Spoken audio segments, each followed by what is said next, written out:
Part 2 में जो है हम लोग ब्रेकर का सर्किट डायग्राम देखेंगे, closing circuit and tripping circuit. Closing circuit में जो है आपका दो गो पाथ है क्लोज करने के लिए, एक तो रिमोट क्लोज, एक तो लोकल क्लोज। लोकल ब्रेकर में ही एक टीएनसी स्विच रहता है, उसके माध्यम से हम लोग ब्रेकर को क्लोज करते हैं। और रिमोट से एक तो 52 CS, जो रिमोट में टीएनसी स्विच रहता है उसको 52 CS बोला जाता है, उससे जो है हम लोग क्लोज कर सकते हैं।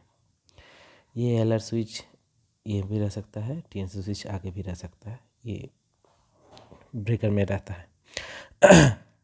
अच्छा, इसमें कुछ इंटरलॉक रहता है जो आपका जो है, जैसे ये पहला इंटरलॉक जो है वो आइसोलेटर का इंटरलॉक हम लोग यूज कर सकते हैं एज आइसोलेटर इंटरलॉक, या कोई और इंटरलॉक है तो यहाँ पर रहता है जो एनसी रहता है।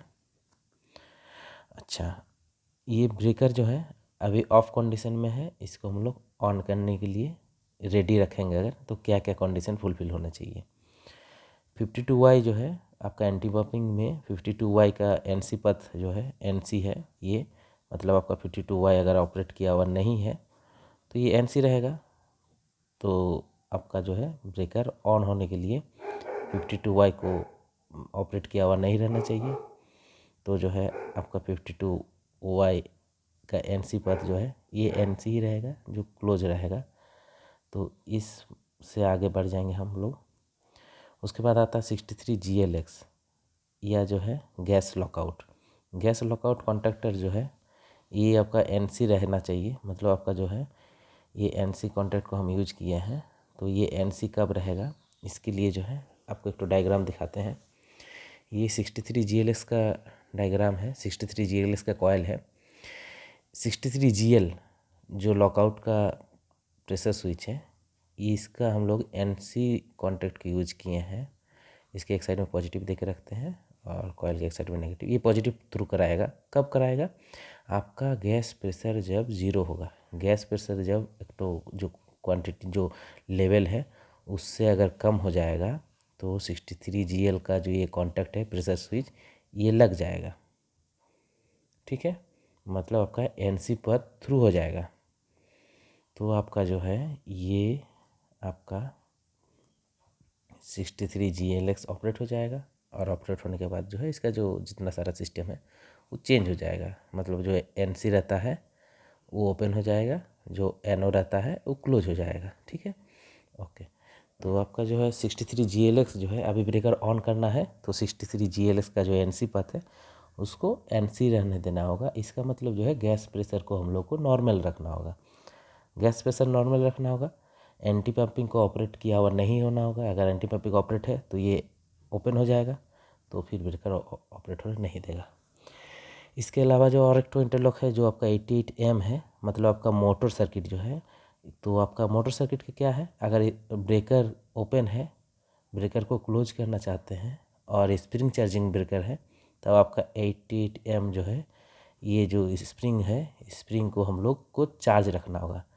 तो अगर स्प्रिंग चार्ज है तो आपका ये लगा रहेगा। तो अगर स्प्रिंग चार्ज है, ये लगा हुआ है, तो हम मेरे ब्रेकर को हम ऑन कर सकते हैं।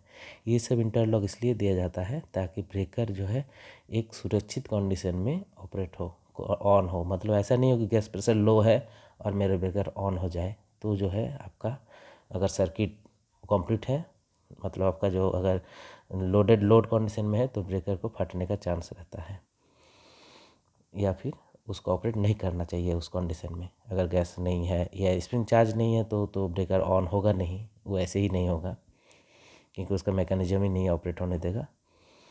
तो ये सब चीज़ें, पर अगर ये नहीं रहता तो आपका जो है कॉयल जलने का चांस रहेगा। अगर स्प्रिंग चार्ज नहीं है फिर भी अगर बार बार हम लोग ऑन के ये टीएनसी स्विच को ऑन करते रहेंगे तो ये पॉजिटिव जाके जो है इसको कॉयल को डैमेज कर देगा। इसीलिए क्या करते हैं हम लोग यहाँ पर एक तो इंटरलॉक दे के रखते हैं 88M, जो कि आपका स्प्रिंग अगर डिस्चार्ज है तो ये ऑन होने नहीं देगा, ये आपका यहाँ तक पॉजिटिव आने ही नहीं देगा। अच्छा, और एक तो जो छूट गया ये है आपका 52B। 52B जो है ये आपका जो है ऑक्सिलरी स्विच का एनसी कॉन्टैक्ट है। ऑक्सिलरी स्विच ब्रेकर में रहता है, उसका फंक्शन है कि ब्रेकर को ऑन ऑफ अगर होता है तो वो अपना पोजीशन बदल देता है, और जो है आपका ब्रेकर को एक स्टेटस देता है हम लोग को जानने के लिए रिमोट से, या फिर ब्रेकर को सर्किट को हम लोग ऑपरेट कर सकते हैं उसी के थ्रू से। 52B जो है आपका जैसे ही ब्रेकर ऑन हो जाएगा ये ओपन हो जाता है, 52B ओपन हो जाएगा और 52A जो है वो क्लोज हो जाएगा। तो ये 52A है, ये क्लोज हो जाता है नॉर्मली। तो फिर से अगर हम लोग क्लोजिंग पाथ देंगे, अगर एक बार क्लोज होने के बाद, तो ये वाला सर्किट एक्टिवेट हो जाएगा जो कि आपका एंटी पंपिंग हम लोग बोलते हैं। 52A अगर ऑपरेट कर गया, मतलब अगर ब्रेकर ऑन हो गया तो ये लग जाता है, और 52B जो है ये खुल जाता है। ठीक है, तो ये क्लोजिंग सर्किट था। ट्रिपिंग सर्किट जो है वो थोड़ा सा इजी है, इसमें ज़्यादा कुछ इंटरलॉक का रहता नहीं है। ये GLX एक तो दिया हुआ है इसलिए कि अगर गैस नहीं है तो आपका जो है ट्रिपिंग भी नहीं होगा। ये फ्यूज़ है, ये क्लोज, ये TC कॉयल है और ये क्लोज कॉयल है, CC कॉयल है। तो अगर गैस प्रेशर नहीं है तो ये ऑपरेट नहीं होगा। अच्छा, इसका ऑपरेट होने के लिए, इसको ऑपरेट करने के लिए हम लोग को 3 गो रास्ता रहता है। एक तो आपका TNC स्विच ब्रेकर में लोकल जो TNC स्विच, TNC का ट्रिप जो रहता है, एक तो 52CS रिमोट ट्रिप के लिए रहता है, और एक तो रहता है प्रोटेक्शन ट्रिप जो कि आपका रिले से आता है। रिले का जो कॉन्टैक्ट है उससे आपका जो है प्रोटेक्शन ट्रिप आके यही सेम रास्ता से ब्रेकर को ट्रिप कराता है। तो ये आपका ट्रिपिंग पाथ है, ये आपका क्लोजिंग पाथ है। क्लोजिंग पाथ में कुछ इंटरलॉक ज़्यादा रहता है, ट्रिपिंग में इंटरलॉक का ज़रूरत नहीं है। बस जैसे ब्रेकर ऑन है तो ये 52A क्लोज हो जाएगा, 52A क्लोज हो जाएगा तो ये सर्किट कंप्लीट हो जाएगा। और अगर गैस नॉर्मल है तो ये आपका जो है, ये आपका जो है ट्रिपिंग या क्लोजिंग सर्किट ऐसे ही रहता है।